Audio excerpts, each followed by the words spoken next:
lagi. Saya akan mulai penjelasan saya tentang kasus tumpahan minyak di California, dan khususnya insiden ini terjadi di sekitar Huntington Beach, Orange County pada Oktober 2021 silam.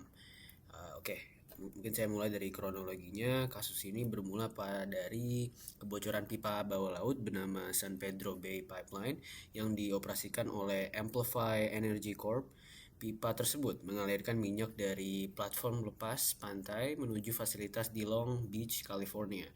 Dalam pemberitaan awal, tumpahan minyak dilaporkan mencapai sekitar 480.000 liter, meskipun estimasi resmi kemudian menyebutnya sekitar ada 25.000 galon atau kurang lebih 94.600 liter.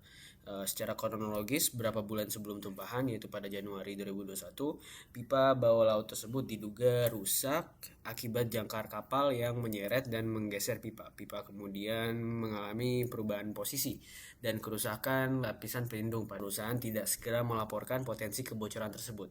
Laporan resmi baru dibuat sekitar 16 jam kemudian. Sebagai akibatnya, minyak mencemari laut, pantai ditutup, aktivitas ekonomi terganggu, dan satwa liar seperti burung laut ikut terdampak.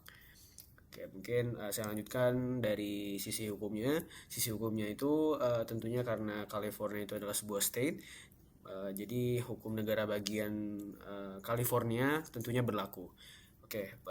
Perusahaan itu didakwa melanggar beberapa ketentuan, terutama karena gagal segera melaporkan tumpahan minyak mencemari perairan negara bagian dan menyebabkan kematian satwa liar.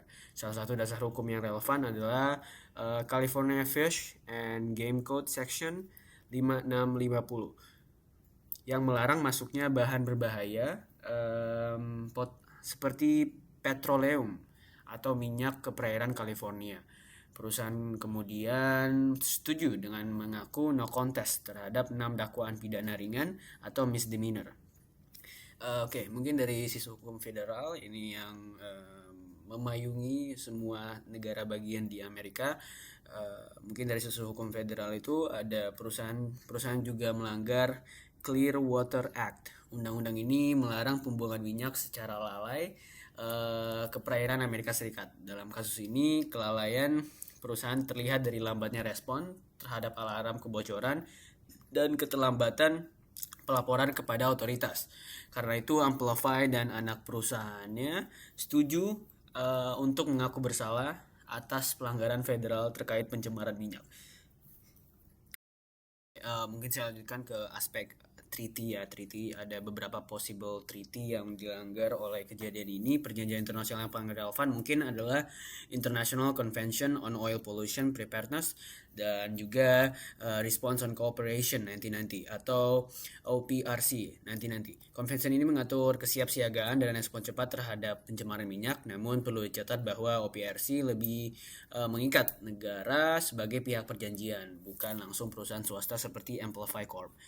Selain itu, prinsip dalam UNCLOS juga atau tentang pelindungan lingkungan laut juga secara relevan dan konseptual mengatur.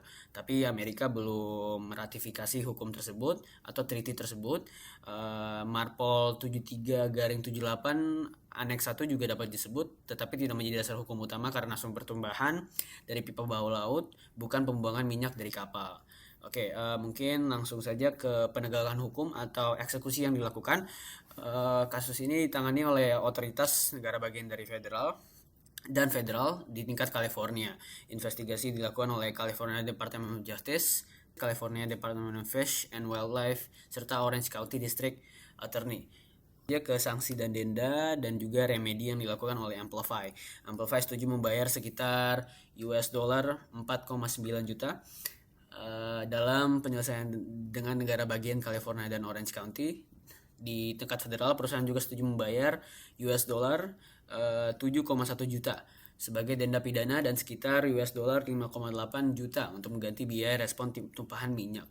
Selain itu, ada penyelesaian perdata atau class action sebesar $50 juta untuk kompensasi kepada nelayan, pemilik properti pesisir, dan pelaku usaha wisata pantai yang terdampak. Sebagai kesimpulan, kasus ini menunjukkan bahwa pencemaran laut dapat menimbulkan tanggung jawab yang luas, mulai dari hukum negara, negara bagian,